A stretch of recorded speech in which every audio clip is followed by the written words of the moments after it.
All right, hey folks, Bunky here, Bunkman Hangout. So I'm a little nervous today. Tomorrow I'm having my right hip replaced, so that's going to be other than my tonsils coming out. It's going to be my first real surgery ever. So I'm a little bit, on the worrisome side, but hopefully all will be good, and I'll get rid of this constant pain in my right side. Old man here. You know, as I sit around a lot and I think about, hey man, what are things that I can talk about? Story has come to mind, and I like to call it revenge. And I don't mean revenge as, hey man, someone did me wrong, and I went after them, and I sought vengeance, and I made things right. No, but if you stay with me on the short story, you'll understand at the end. And I got to go way back again. This is going to be back starting college, and I entered the NRTC program. I've talked about in the past, I really wanted to be a Navy pilot, and I felt, hey, the best way to do that is, in ROTC. And I ended up getting accepted at UCLA. Now, I didn't go to UCLA. I was a crosstown guy. So I would drive to, the unit at least twice a week, sometimes three times a week, because we had, things happening on the weekend and whatnot. So I was a young, motivated guy. I had no military background. My father was a corpsman in the Navy, but he didn't raise me, so he was not around. And so I had, zero military experience. Some guys came in and their fathers were officers or, were in the military and they gave him, uh, you know, the whatnot and say, here's what you can expect. Okay. So I show up motivated. I know what I want and nothing's going to stop me. Now, with that said, I'm a little bit of a nerd, a little bit of a geek. I cannot imagine nowadays if I went through with all the, the access that we have and the websites and forums like Air Warriors, I probably would have been quite the pain. Uh, but again, motivated. So the way NRC worked, at least back then, is you would show up on Tuesdays and Thursdays. Sometimes, the weekend, we'd have something going on in an event where you'd show up. And Tuesdays would be drill days. So you would go wear your uniform, march around. We had M1s that we'd march. They had the lead down the barrel. They were heavy as shit. I can't imagine now as an old guy what it would be like. And then Thursdays were professional knowledge. We sometimes had a class, or they would have lectures and whatnot. So this is circa January of '89, and we just got back from Christmas break. And that Christmas, my mom, God bless her, she got me two gifts. So one of them was the book called The Cutting Edge, and that's a legendary book for naval aviators. Heater Heatley had, he was a photographer, and he took all these photographs on deployment of just about every Navy aircraft that was flying at the time. So I got that, and then she also got me a green flight jacket. All right, so it's a Thursday. It's raining and it's cold. It's in the 50s, SoCal, and I'm running late. And from my driveway to the parking lot, UCLA was 50 miles. So long drive. So you have to, I think I had a class that day maybe. And so I wore the green flight jacket. Now I'm not in uniform, but I'm wearing a green flight jacket. It may or may not have had patches on it. I don't recall. So I get to the unit and I go upstairs and I'm late now. And it says, "Hey, everyone meets at this room." And it was one of those classrooms or not a classroom, but lecture room. So the professor would sit down and it was like stadium seating. So I go in and I open the door and go in, and it's almost like everything comes to a stop and everyone looks back. And there I am, Midshipman Marler, walking in with his green flight jacket. And all the heads, after they stared at me for a moment, they turned back and focus on who was, speaking and whatnot. So I'm like, okay, all right, phew, close one. So there's about 10 minutes left of this hour that we have to be there. And, you had battalion commander and he's saying some things. And then somebody got up and said, "Hey, why doesn't Midshipman Marler come down here for a moment?" So I'm like, oh no. And I went to take the jacket off and they're like, "Hey, no, just leave it on."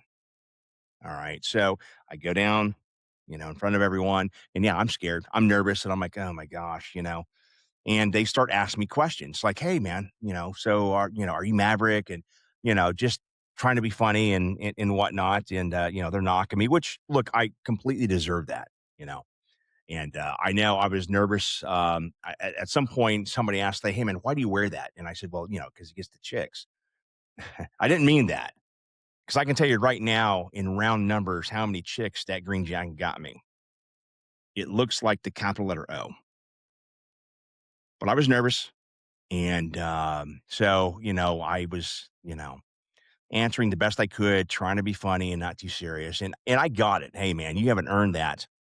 You shouldn't be wearing the jacket. No, it had no wings or anything like that on it. But I don't remember the patches it had on. Well, me wearing that jacket got the attention of a particular midshipman. He was a Marine candidate. I forget his name. And he was a year ahead of me. All right. And it stuck in his mind, the picture of me. I lived rent free in that dude's mind for the next couple of years. And he started to make life tough for me. And what I mean by tough, just grading me a bit difficult, always making smart ass remarks, things like that. I mean, nothing that I couldn't handle, and nothing that, that would make, cause me to quit or, go crying to mommy and daddy, nothing like that. But after a while, I get it. Yeah, I shouldn't have worn the jacket. Totally understand. I took my lickings, and keep going. Well, my junior year, he's a senior. He gains a new ally. So our class counselor. So the way it worked, and again, I keep saying the way it worked. I don't know how it works now. I assume it's close or similar. You have a commission officer who, like, he's a class counselor for freshmen, and you have one for the sophomores. And I think generally there was one guy for the juniors and seniors. Okay, so in comes this. He was an E2 NFO, and ends up that, for whatever reason, he doesn't like me either, and that's fine, I'm not sure what I did to, piss him off. I mean, what instigated that, or maybe it was just this Marine talking to him. I know he used to say things to me like, "You're below average. I ranked you below average because you don't show your face around the unit as, like, let's say, this guy." I'm like, "Well, yeah, because 'cause I'm crosstown and I work, like, 30 hours a week, and I have to pay for gas and you know, the particular guy he was talking about lived on campus at UCLA, didn't have a job, uh, you know, and and that's okay. The guy was actually pretty shit hot, and I probably, didn't really compare to him, but he ended up going, I think he made '06 in the Navy. He's retired now. But it was that sort of thing, So just always poking and prodding. Uh anyways, come commissioning day, it's I think March 31st, and I haven't got the grade from one class, and the idea is that, to commission, you have to pass all your courses. And, ended up the professor, his father had died, and he had to take emergency leave, so he takes off, and, I don't have the grade. I had called the school, and they finally put me in touch with the professor, and I called them and was like, "Hey." So it's, the day I'm getting commissioned, I'm in my Service Just Blues, and, the class counselor's in there, and he was like, "You don't have the grade, you're not getting commissioned." And, he was just looked ecstatic, like, "Hey, man, not gonna happen today." And, it just so happened that the commanding officer walks in, of our unit, who actually was a fan of me, and I said, "Hey, sir, Lieutenant so and so here. He's saying that I'm not going to get commissioned today." And then the class counselor tells him why. He's like, "Hey, well, he doesn't have the grade in." And then I explained to him. I said, "Sir, it's because his father died and he hasn't been able to turn the grades in." And I'll never forget because the commanding officer looks right at me and he says, "Midshipman first class Marler, did you pass that class?" I said, "Yes, sir, I did." He's like, "You're getting commissioned today." And then looking over at the class counselor and the look in his face, was a good moment. And, anyways, I get commissioned and, I don't even think about that. And I go off to flight school. I get winged on July 26th of 1996. And once I got winged, I was down at VT4. They were transitioning from pilot training to NFO training. So just waiting around, stashed there. I was staying duty once in a while and just waiting on orders to go to VAW 120 to go learn to fly the ET or C2. And one day ended up, I think it was September, October timeframe. I went to have lunch at the O Club in AS Pensacola. And I come out and I'm walking up to the light because I'd parked across the street. And as I'm walking up, I see a guy in flight suit and he looks so familiar, very familiar. and I walk and I get right next to him, and it's that Marine, the one who gave me so much shit.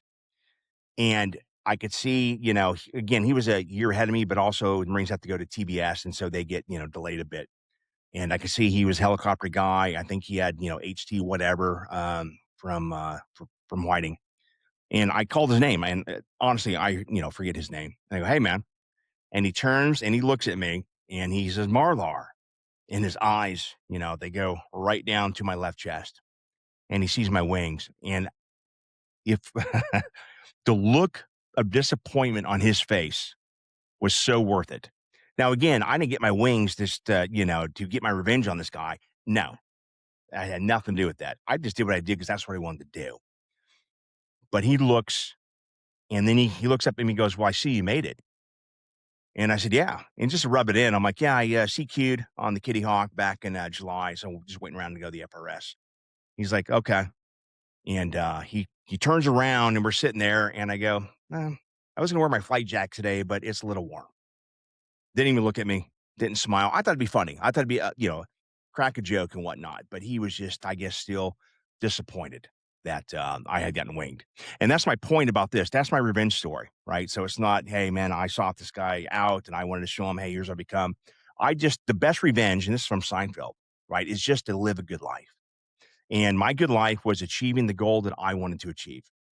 And what was interesting when I look back on that is when you start NRTC, they have like we had a 5 day it was like Monday through Friday, and it was not intro, but whatever you want to call it, but where we went in and we learned the basics of marching and drilling, wearing our uniform, the gig line, and all that. And I think a lot of guys who were there, and gals, there were some girls too, had never been yelled at.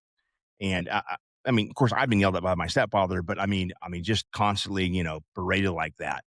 And I remember we were sitting in the classroom, and there was, a guy to my left and guy to my right, and they even said, like, "Look to your left, look to your right, and in 4 years that person won't be there." And that was correct. Those two people were not there. And but it's not like NRDC is difficult. It's not. I think, being the Top Gun era, people came in and going, "Hey, man, I'm going to fly, jets for the military." And it's just, you show up one day and you throw on a flight suit, and, you're flying aircraft. And I think they understood that, hey, man, there's a lot more to it. It was not buds training, man. We're not going through Army Ranger School. The tough stuff is going to come later. And it's going to come, in the form of night care landings or landing in a thunderstorm off the coast of whatever. Okay. So that's the tough stuff, or want to be a SEAL, buds, and the follow on. Those are the tough things. And so, if you want something bad enough, though, you just got to stick to it. And, I could care less what midshipman, so and so or Marine candidate they thought of me. I could care less. I was there to do what I wanted to do, and that was get my commission and go to flight school and become a naval aviator. And I wasn't going to let, anyone stand in my way. So that's my motivational story. That's my story of revenge. Bunk out.